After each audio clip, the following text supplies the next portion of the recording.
Oj, głupie pomysły mają ludzie. Przed chwilą prawie się wyrąbał.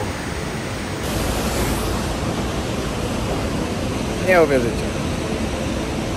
Straciłem drona. Tylko, że nie padało, wiecie. Nie ma co wam powiem? Co wam możemy powiedzieć?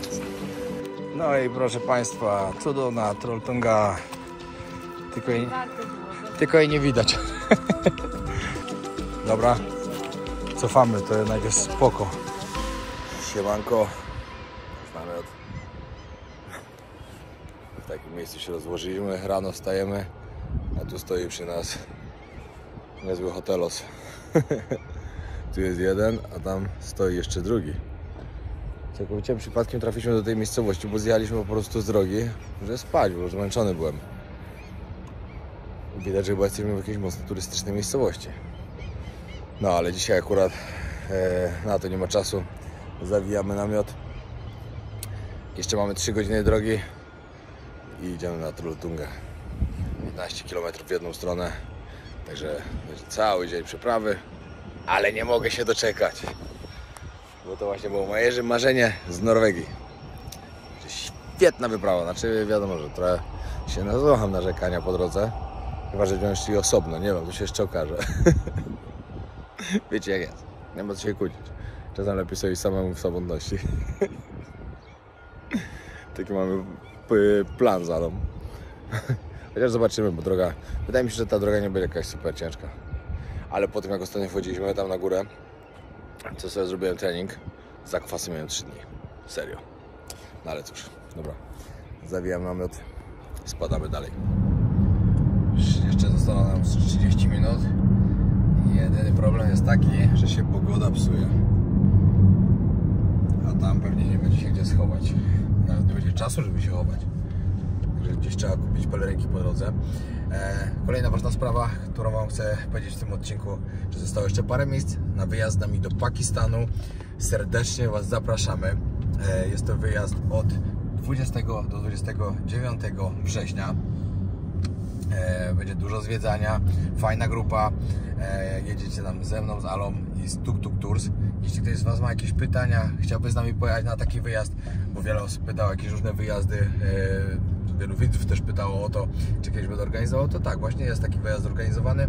Także jeśli ktoś chce pojechać do Pakistanu, pozwiedzać, dawajcie znać mi lub od razu bezpośrednio na Instagramie do dziewczyn tuktuk.tours.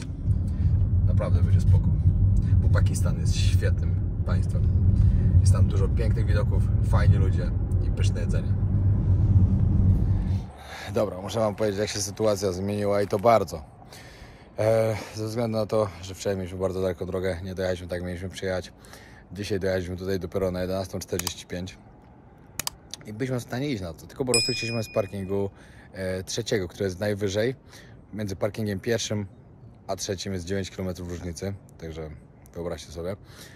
Dodać sobie dodatkowo 18 km tej podróży, gdzie i tak jest 28, a nie 22, tak jak myślałem. Chociaż może z parkingu trzeciego już tak daleko nie jest. No ale dobra, jeszcze z tym. No i z drugiego chcieliśmy wjechać na ten parking trzeci, który jest najwyżej. I niestety się to nie udało ze względu na to, że jest zamknięty już. Był otwarty do 11, a ostatni autobus z parkingu drugiego do trzeciego jechał o 11:15, czyli spóźniliśmy się na niego. No i decyzja padła taka, że po prostu idziemy dzisiaj tutaj zwiedzać. Prawdopodobnie pojedziemy zobaczyć lodowiec, o ile nam się tam to uda. Także jeszcze wam nie mówię na 100%. Na pewno pozwiedzałem, bo są tu też piękne okolice. No, a na Trolltungę pójdziemy jutro. Rozłożymy sobie nawet gdzieś tutaj już w okolicy, żeby po prostu tylko rano przyjechać, od razu tam wjeżdżać, wchodzić, a później będziemy ruszać w trasę powrotną do Polski, bo mamy bardzo, bardzo daleko i bardzo mało czasu. I szczerze, czy jestem z tym zmartwiony? Ani trochę, bo podają, że na 80% będzie padało. Znaczy 80% tej okolicy, czyli na pewno by nas zlał deszcz. Także tak miało być widocznie. Zrobimy sobie to jutro na spokojnie. Dobra, idziemy gdzieś zobaczyć na jakiś punkcik widokowy. Patrzcie, tam wychodzi słońce. Od razu kolor wody inny.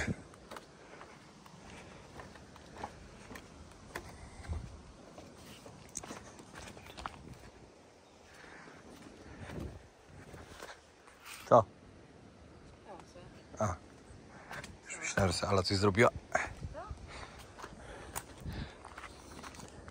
Teraz też tak sobie wymyśliliśmy, że fajnie by było się przypłynąć jakimś takim, nie wiem, promem, łódką za jakimś fiordem, ale pogoda dzisiaj jest taka średnia na maksa, że chyba nie ma większego sensu.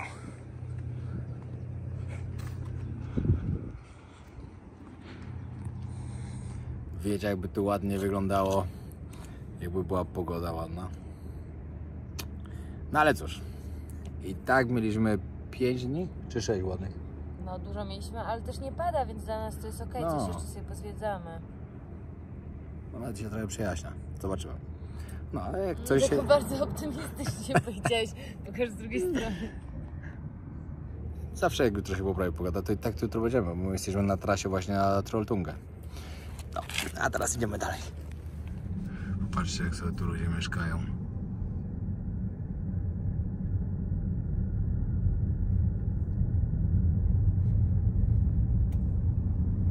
Widok muszą być piękny na fiord.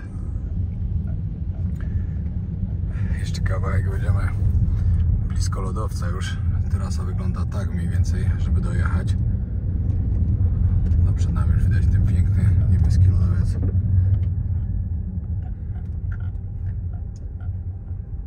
Ale przed chwilą widziałem samochody zjeżdżające właśnie stamtąd, całe mokre.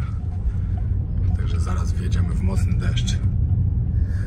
No i nic, no tak się rozpadało, że wracamy na razie do miasteczka i trzeba przeczekać. Nic się nie dzieje przypadkiem, pamiętajcie. Pamiętacie, jak wam powiedziałem na początku filmu, że pewnie tak miało być, że tam nie idziemy? I tak miało być. Tak miało być na 100%. No, serio, jest taka ulewa. Nic nie widać, jest taka mgła, że byśmy pewnie doszli do tej Trolltungi, tego. No ja nie wiem, czyśmy nawet tam doszli. Taka trolla, może nawet byśmy Powinni nie być doszli. cali przemoczeni już w drodze. Ja pierdzielę, no nie no, to jest naprawdę... Jechaliśmy właśnie pod piękny wodospad Latte Foss. 15 minut drogi, w sumie tam z miasta.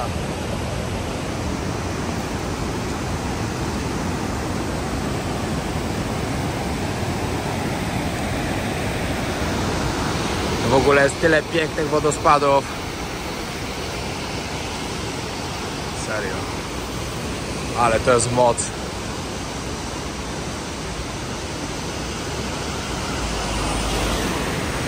No i głupie pomysły mają ludzie. Przed chwilą prawie się wyrąbał.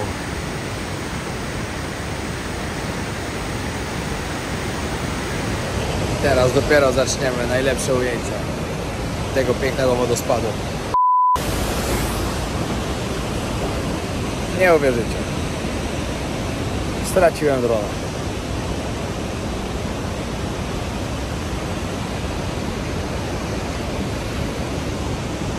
Wisi tam na drzewie.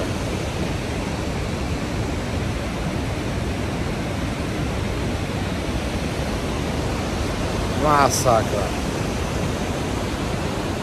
Jedyne co, to sobie jeszcze mogę pooglądać drzewo i gałęzie, jak sobie tam elegancko wisi. Najgorsze jest to, że nawet nie ma żadnej opcji się tam dostać do niego. Nawet nie ma najmniejszej opcji, żebym próbował przez to przechodzić. Dron na pewno nie jest tego warty. A wisi sobie gdzieś tam. Jedziemy. I kolejny cyk. Tutaj jest jeden koło drugiego, naprawdę. No jeden koło drugiego i mój dron tam wisi sobie tam pomiędzy nimi na drzewie.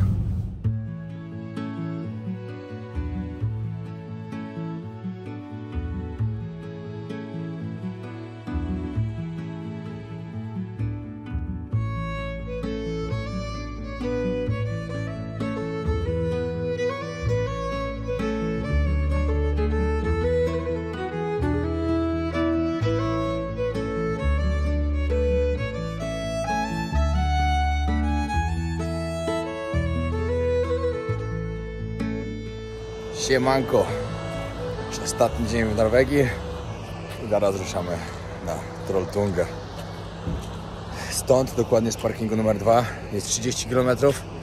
Można podjechać jeszcze na parking numer 1 i stamtąd, tam i z powrotem jest 22 km do pokonania. Także kawał drogi dzisiaj przed nami. To będzie dobry trening. Tylko żeby nie padało, wiecie. Powiem wam, że to, że wczoraj nie zdążyliśmy na ten ostatni autobus, to widocznie tak miało być i bardzo się z tego cieszymy, bo lało cały czas, calutki dzień do wieczora lało. Dzisiaj troszkę kropi, ale tak minimalnie, ale sprawdzaliśmy pogodę i ma być dobrze. Także po prostu mamy peleryny i trzeba iść, bo być tutaj i nie zobaczyć Trolltungi i tego, to, wiecie, dla mnie to było po prostu moje marzenie z Norwegii. Co by się nie działo, musiałem to zrobić.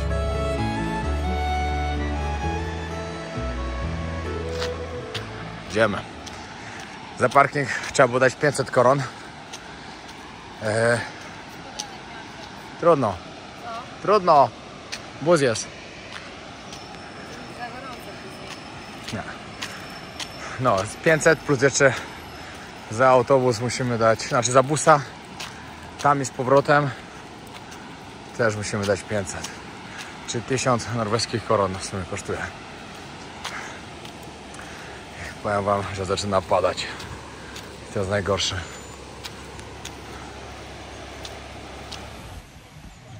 Jeszcze dobrze nie ruszyliśmy, już zaczęło padać. Mamy pelerynki, ale wiecie jak to jest. No lepiej, żeby nie padał. Właśnie jest ślisko i to jest najgorsze w tym wszystkim. Przed chwilą właśnie dostaliśmy wiadomość, że ktoś sprawdzał tam pogodę i na jakichś radarach i wychodzi na to, że ma być dzisiaj zła pogoda i bardzo słaba widoczność. Niedobrze. Zaczynamy wyprawę. Nie ma co co wam powiem? Co wam możemy powiedzieć? Oby się pogoda zmieniła jakiś czas i oby mgła zeszła, bo... No to jest najważniejsze, żeby w ogóle cokolwiek było widać. Było, na pewno by się przyjemniej szło, ale trzeba pozytywnie. Trzeba pozytywnie, tylko pogoda do tego nie nastraja. Dużo lepiej by się na pewno szło, jakby było słońce. Zdecydowanie. Ale cóż, trzeba swoje zrobić. To jest nasz ostatni etap podróży tutaj po Norwegii w tym roku. Zdecydowanie w tym roku, bo w przyszłym roku przyjeżdżamy na dłużej. Norwegia jest miejscem, które na pewno będziemy polecać zawsze. Zdecydowanie, naprawdę. Jest takie szczęście, że mamy tak blisko z Polski. No, tylko wiecie jak to jest też. My mieliśmy naprawdę dobrą pogodę do wczoraj. Ale tu w tym rejonie podobno są takie częste opady, bo to też sprawdzałem, że tu jest jakiś taki klimat. Ale jak jest słońce, to ta Norwegia po prostu to jest topka Europy, naprawdę. I nie róbcie tego, co my, nie zakładajcie takich butów. No dobra, mniejsza z tym. Może nie pokazuj, żeby... Damy radę. Nie, ale tylko powiem tyle, że nie idziemy w klapkach. Nie idziemy w klapkach. Jakby co, to nie idziemy w klapkach. Naprawdę nie idziemy w klapkach. Tylko w adidasach po prostu. Jasne.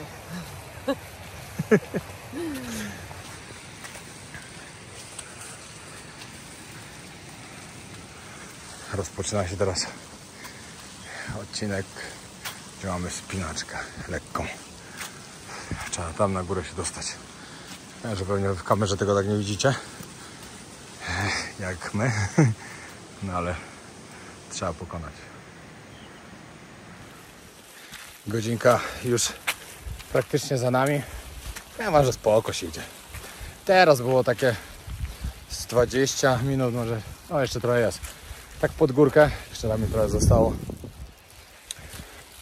Ale już dość wysoko jesteśmy. I to podobno jest taki najgorszy odcinek, że później już jest tylko łatwiej. A dla mnie on i tak był łatwy. Także myślę, że to jest trasa dla każdego, spokojnie. Wiadomo, na samym końcu jeszcze powiem, jak już dojdziemy. Ale jak na razie jest bardzo ok. Musiałem sobie zrobić patent, żeby mi nie spadał kaptur.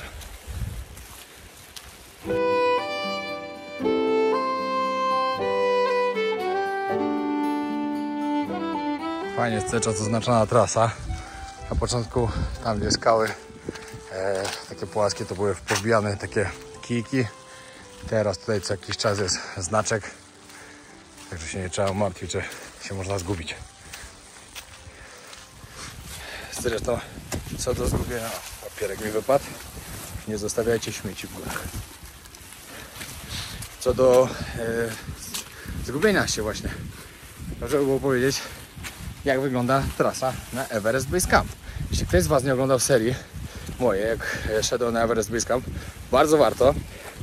Naprawdę bardzo świetny odzew był. Dzięki wszystkim tym, którzy oglądali, a ci, którzy nie oglądali, to bardzo serdecznie polecam. Wejdziecie na mój kanał, to tam znajdziecie. No wiecie, ja też tam miałem trochę obawy lekkie, że nie miałem doświadczenia w górach, że nigdy nie szedłem, że się można zgubić. A powiem Wam, że tam jest tak trasa oznaczona, tak się idzie po prostu z wioski do wioski, że tam się nie da zgubić, szczerze mówiąc. Wiadomo, ja nie mówię, żeby jak ktoś nie ma doświadczenia, żeby szedł bez przewodnika, bo oczywiście, że trzeba wziąć przewodnika. Zdecydowanie jest to dużo bezpieczniejsze dla Was. Dużo fajnych rzeczy się można dowiedzieć też. No ale myślę, że zgubić się nie da i jakbym miał iść drugi raz, a pewnie się to stanie, no to myślę, że już mógłbym sam iść. Chociaż mieli wprowadzić tam prawo, że nie można iść samemu. Że musi być ten przewodnik. Ale czy to wprowadzili? Ciężko mi powiedzieć. Jak ktoś ma takie informacje, to napiszcie w komentarzach, bo aż się zastanawiam, czy ktoś ostatnio szedł właśnie bez przewodnika, czy miał jakieś problemy z tym. A najważniejsze, że nie pada. Jaka by nie była pogoda, żeby tylko nie padało. Bo jednak jak człowiek cały przemoczony, a najgorsze jak są przemoczone buty. A mi już troszkę Mi się trochę też, ale to tak minimalnie. Ale słuchajcie, my już postanowiliśmy poprawę. Przylatujemy do Polski, kupujemy sobie takie dobre trekkingowe buty. No, nie ma wyjścia. No i teraz właśnie, jak przed chwilą mówiliśmy, że fajnie, że nam buty nie przemokną, to teraz nam właśnie przemokną. Wchodzimy, gdzie się zaczyna śnieg. A jest jeszcze taki trochę podtapiający się, no. Niski. Cofamy wszystko, co mówiliśmy. Było, minęło. Jest blisko. O kurwa! Jezu. O, przepraszam. Ten co będzie wysikać. Grzesiu, zrób pip. Było dobrze. Dnia przed zachodem słońca. Za szybko się pochwaliśmy, że wszystko jest super, fajnie i tak dalej. Nie, no jeszcze nie jest źle tak naprawdę. Bo się nie wchodzi pod górkę, tylko się idzie tak po płaskim, trochę z górki po tym śniegu. Taka jest ślisko, ale... No dobra, ja już, ale to jest... ja już widzę, jak będziemy wracać. Jezu, jak było ciężko, jak było ślisko. Dobrze, że to już za nami. Jak wesoło. Nie, na pewno nie. Będziemy pewnie tak podjarani po tym, co tam zobaczymy. Że będzie super. Że nic nie zobaczymy. Chyba, że nic nie zobaczymy, bo się taka mgła i taka chmura będzie wisiała. Ale chyba nie powinno tak być.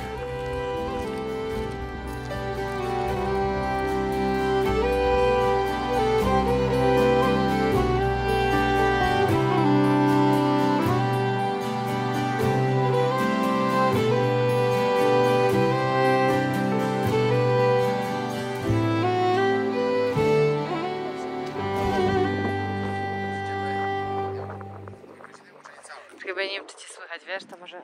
Dojdziemy niecałe 2 godziny i to nagle pośrodku niczego, cyk, domek. Ale to jest częste tutaj w Norwegii. Znaczy w zasadzie prawie każdy Norweg ma taki swój domek, nie? I one się nazywają hytte. Wiecie, co mnie jeszcze zastanawia? Może ktoś tu ma taką wiedzę? A pewnie tak. Dajcie znać, czy... Bo te domki tak stoją nagle gdzieś tam całkowicie, wiecie, w różnych miejscach takich, że ktoś by się nie spodziewał totalnie. Na przykład tu stoi kolejny. I dajcie znać, czy tu jest takie coś, że ktoś musi wykupić ten fragment ziemi tutaj, żeby sobie na nim postawić ten domek, czy po prostu się załatwia jakieś, nie wiem, dzierżawę albo zezwolenie na to, że sobie może tu postawić domek. To ciekawe. Bo one stoją naprawdę w tak różnych dziwnych miejscach, te domki, że szok. Teraz zobaczyliśmy fajną rzecz po drodze. Nigdy tego nigdzie nie widziałem. Patrzcie. Survival cabin.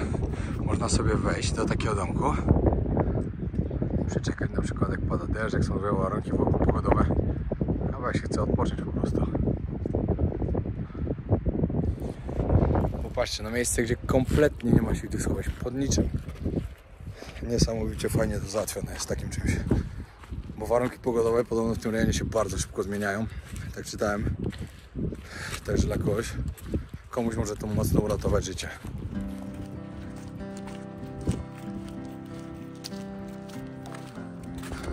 No, schodzicie, tu będzie ciekawie na pewno.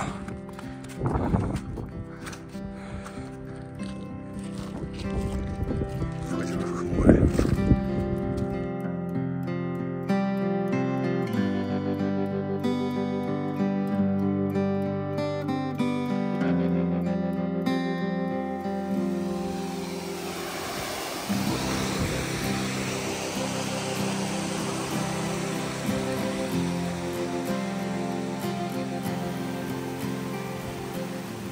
Został nam ostatni odcinek, jeszcze parę minut. Tylko wiecie, co jest najgorsze, chmury jak były, tak samo. Ale zobaczymy, poczekamy chwilę, może się uda. Optymistycznie podchodzimy. Tak, zjemy sobie drugie śniadanie. Będzie kicior.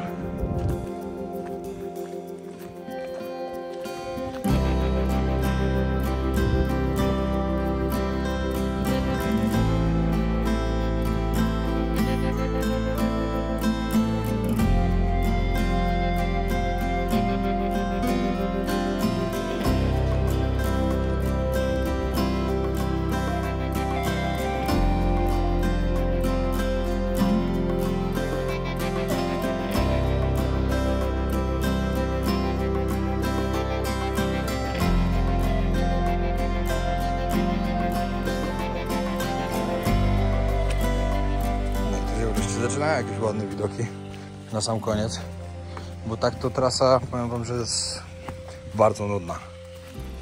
Nie jest jakiegoś takiego spektakularnego, nie ma po drodze, chyba że po prostu przez tą pogodę też tak się wydaje, ale tu już jest lepiej. Został nam jeszcze dosłownie kawałek, może paręnaście minut i wchodzimy w taką chmurę ciemną. Ale spoko. Pozytywne myślenie, najważniejsze. Najważniejsze, znaczy gęstą, ale nie ciemno, sorry, gęstą. A najważniejsze jest to, że nie pada. Tylko znowu fajnie by było, wiecie, mieć zdjęcie z miejsca, żeby było chociaż widać. To był duży plus. Ale nie będziemy musieli je zrobić w Photoshopie. No cóż, Wspaniała? Tak. Tak. Coraz więcej ludzi widać na szlaku. Po pierwsze znaczy, że dochodzimy, a po drugie się zastanawiamy, jaka kolejka będzie. Bo na necie niektórzy pisali, że nawet trzeba 2 godziny czekać w kolejce, żeby sobie zdjęcie zrobić. 3 godziny za nami. Powiedz, że tam gdzie wyjdzie no. jeszcze trochę, to... No, tam się mówiłem, że jeszcze trochę, to jeszcze wcale nie znaczy trochę, tylko idziemy i końca nie widać, dokładnie.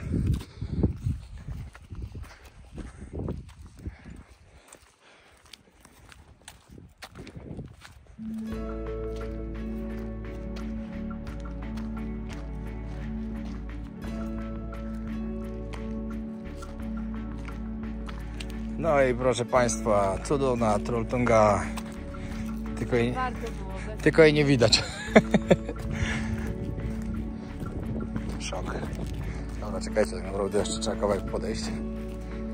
Zjemy sobie śniadanie, poczekamy, może coś się zmieni.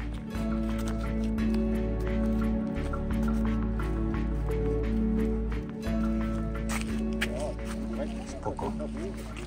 Dobra. Cofamy, to jednak jest spoko. Ole.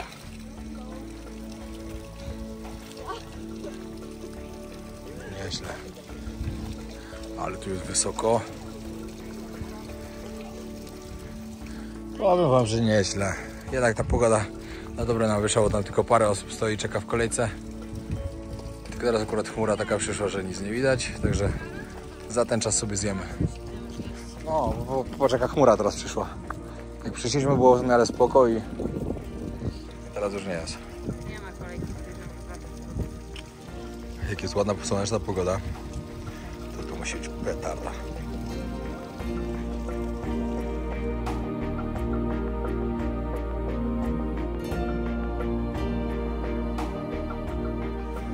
Teraz nie ma źle, parę osób jest. Z tej strony to w ogóle to nie wygląda jakoś spektakularnie. Zobaczyłem w ogóle teraz przez znowu takie chmury. Co chwilę tak się robi biało, zaraz się rozjaśni znowu. Trzeba czekać na odpowiedni moment, bo teraz robić zdjęcie to jest totalny bezsens.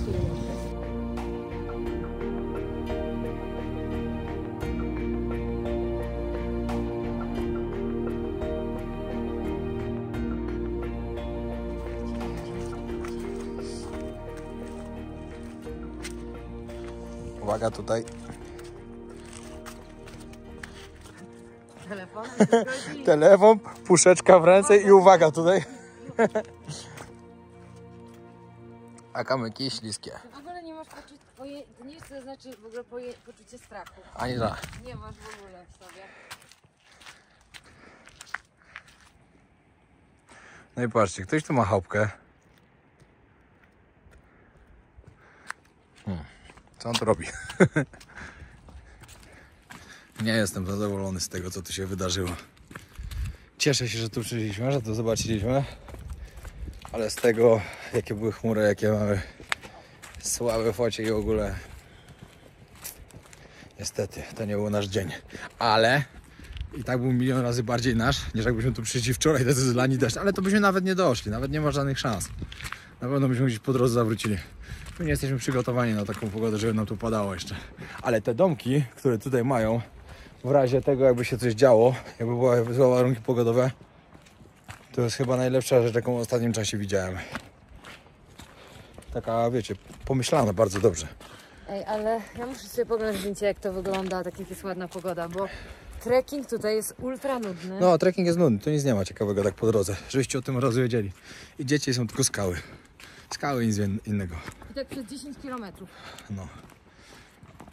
Zdecydowanie wiecie, jak się idzie takimi Himalajami na taki Everest Base Camp, jesteście zachwyceni. Każdy kilometr robicie z wielką przyjemnością, bo macie wszędzie dookoła piękne góry, piękną naturę. Ej, chciałabym sprostować jedną rzecz, którą mówiliśmy o tym, że nie jest ślisko. Ja już się 3 razy poślizgnęłam, nie upadłam, Nie. ale To tylko tobie. ty też się poślizgnąłeś. A nie raz. Możecie mi wierzyć. No. Zdecydowanie się to różni. Ale i tak, jak ktoś trafi na dobrą pogodę, to świetne miejsce. Popatrzcie, popatrzcie, jaki fajny glamping tu jest. Nieźle, nieźle. Ciekawe, ile to kosztuje noc. To nie jest puszka od piwa, jak coś, tylko od energetyki. Nie. Nie jestem taki. Podróży nie pijemy. Czasem. Ale bardzo rzadko, prawie Bardzo w ogóle. Patrzcie, jak pięknie wygląda. Właśnie przed chwilą rozmawialiśmy o tym, jakim cudem natury są fiordy. No, właśnie, to nie jest nudna trasa, tylko pogoda zła. Myślę, że jak ktoś będzie szedł w ładną pogodę, że nie będzie chmur, będzie niesamowicie. Chmury przeszły, no i popatrzcie. Teraz to trasa tutaj wiadomo, ma sens większy.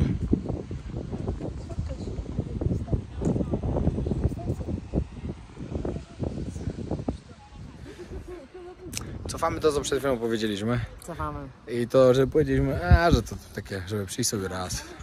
Nie. Jak chmury przechodzą. Wracamy tu w przyszłym roku. Po prostu wyobraźcie sobie, jak tam na języku trolla musi pięknie wyglądać teraz, jak nie ma tak dużo chmur. Ale wiecie, co jest fajne? Że wrócimy do Norwegii na pewno i na pewno jeszcze raz tu przyjdziemy. Na pewno, mamy jeszcze na pewno do zobaczenia ten taki kamień, co wisi pomiędzy Kierak. tymi. Preikestolen. Tutaj jeszcze raz wrócić na fiordy, nie na fiordy, tylko na Lofoty. Lofoty jeszcze raz. No i odwiedzić te miasta pewnie jakieś takie. O, do Oslo pojechać na przykład. Do Oslo na pewno. Do Stavanger, nie wiem czy to Stavanger. No jeszcze trochę przed nami. No B, nie pamiętam. Także w przyszłym roku będzie Islandia i Norwegia. I zobaczymy, gdzie jest lepiej.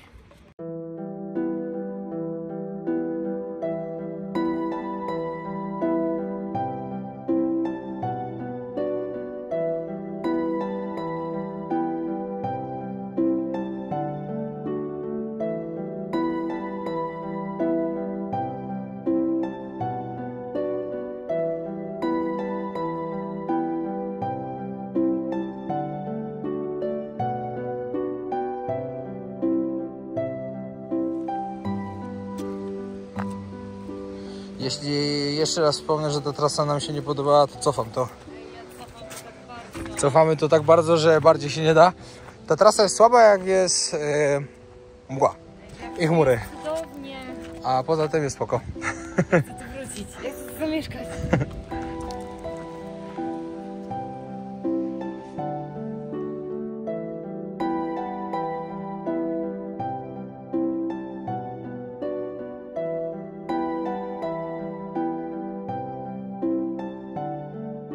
Już teraz rozumiemy, dlaczego ktoś może się jeździ 4-5 godzin w jedną stronę.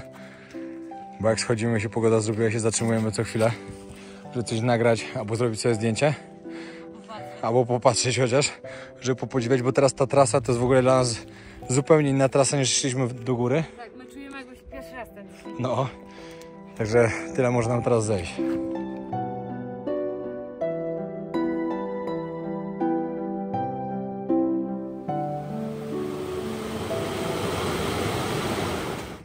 No i prawie na dole. Szczerze, powiem wam, że lepiej się wchodzi do góry niż schodzi na dół. No i tak, dochodzimy to już do przystanku. Równiutko, jak mordeszcze, już 7,5 godziny. Tak. Ale to tak, wytłumaczę. Godzinkę spędziliśmy na górze, bo czekaliśmy na pogodę, żeby się zrobiła, która się nie zrobiła. Po drodze jeszcze jak się zrobiła pogoda, taka sobie, że się zrobiła ładna, to tam nam z pół godziny jeszcze zeszło. Czyli samego marszu mieliśmy 3 godziny do góry, 3 godziny w dół. No, coś takiego. Mniej więcej, no.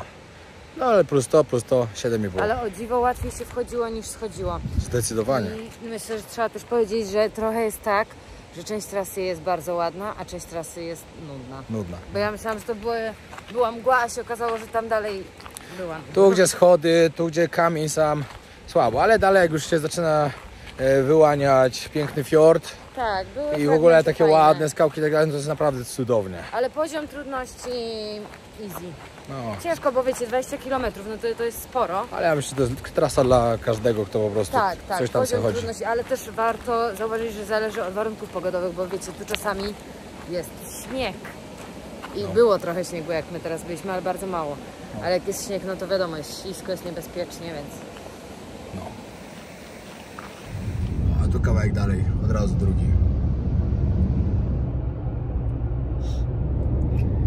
No i dobra, kończymy podróż po Norwegii. Odcinki były tylko 4, no bo wiadomo, nie zawsze pogoda była tak, jak chcieliśmy. Ale spędziliśmy tu w sumie ile? 7 dni, tak? 8 nawet. 8? No. 8, no. Za rok wracamy na dłużej. Za rok wracamy na 100%. Za rok właśnie będziemy chcieli zrobić sobie Norwegię i Islandię naraz. Tak? Jak się uda. No. Z szałdem, ale jak? No przecież do Norwegii musimy samochodem, a jak do Islandii sam? Aha, no w sumie racja. No dobra, może nie naraz. Norwegia i Szwecja. Ale wakacje. No. Także lecimy teraz w stronę Danii, ale w Danii będziemy praktycznie tylko przejazdem. Mam nadzieję, że... Ale mu się waliłeś brzydko. O. Czekaj. Bardzo nie elegancko. Sorry cap. No. Także coś tam jeszcze nakręcimy i później jedziemy do Polski. A co dalej? To zobaczycie. Po Polsce kolejnym krajem będzie Hiszpania. Wyjeżdżam do Hiszpanii na 2 tygodnie i coś na pewno to będę kręcił i trenował. Jak wam się podobały odcinki z Norwegii, zostawcie subskrypcję. Lecimy po 400 000. Pozdrawiamy serdecznie.